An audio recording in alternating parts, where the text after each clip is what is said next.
you arrived and everyone knew that you were the new kid on the block, and so you had to jump through a few hoops and climb big hurdles, and you either made it or it was very clear that they didn't want you in town.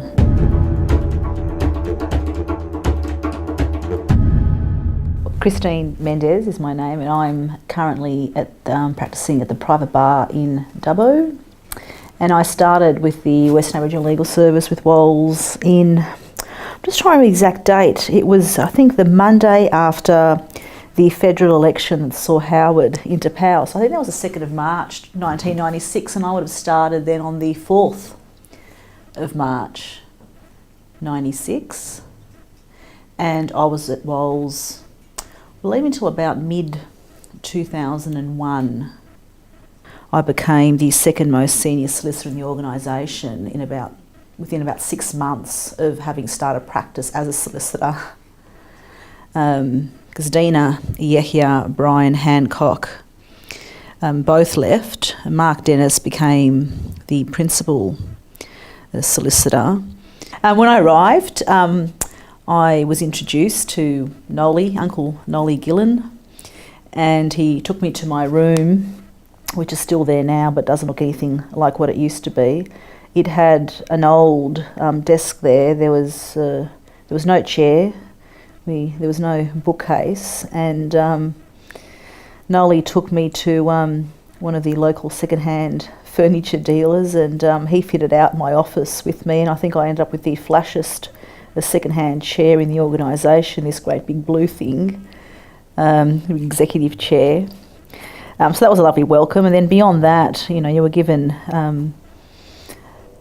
a pad and told to go to court. I think it was Dina that showed me that what you had to do was speak to the police prosecutor, ask for a copy of the fact sheet, the criminal history, and then you had to take a piece of paper off your writing pad. It was an A4 size pad, and you would just staple one sheet of paper to the facts, and underneath was the criminal history, and then you would fold it in half, and then there were some key things that you wrote. But I just thought, after having spent 6 years at university and having spent almost a year with a Supreme Court judge and tipstaff, there had to be more than just folding it. But it worked, because you weren't just getting one set of facts and one set of criminal history. You were getting maybe 10, 20, 30,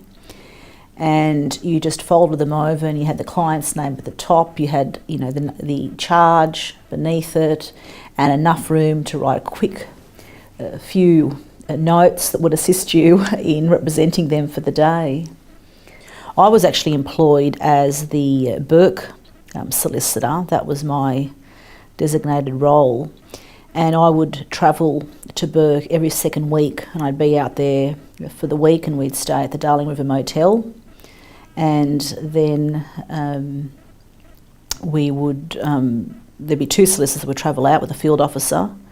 Clancy McKellar religiously would pick us up on Sunday at about midday, and we'd start the drive to Burke, and we'd get there at about 4 p.m, and we would give Clancy a list of all the people that we were going to appear for that entire week, and he would go to everyone's home, and he would tell everyone that they had to go to court, and he would pick everyone up and he would take them to court.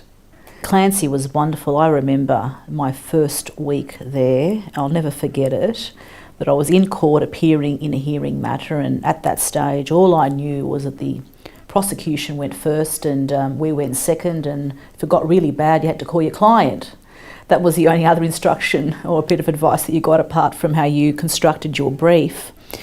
And I recall that Clancy rushed to the bar table and said to me, "You haven't asked such and such question." I can't remember what the question was. I said, "Oh shit, you're absolute, oh Clancy." "That's all right, just ask it now." So I asked the question, and it was absolutely pivotal. And in Dubbo we had Victor Darcy, who was terrific, field officer. He was also doing paralegal studies in Sydney at the time.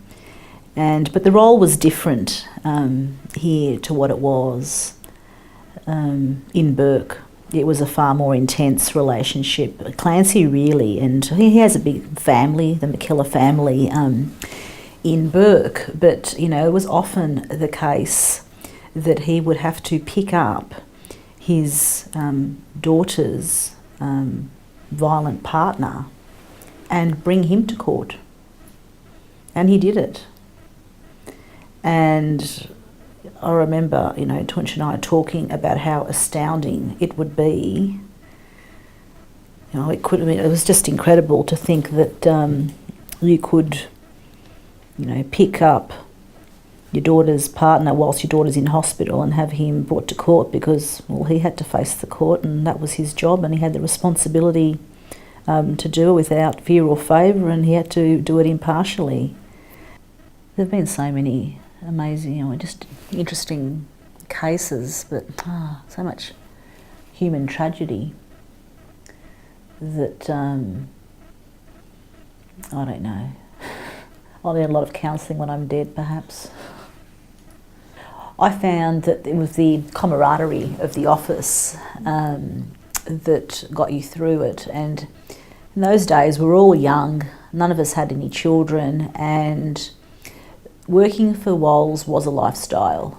And you came in here, you're always in here by 8, you never left before 6. There was a group of us that would sometimes go to the RSL gym and do a circuit class, and then we'd either all go out to dinner at someone's house. Tunch was a great cook, he'd always be cooking up something at his place, or we'd go out.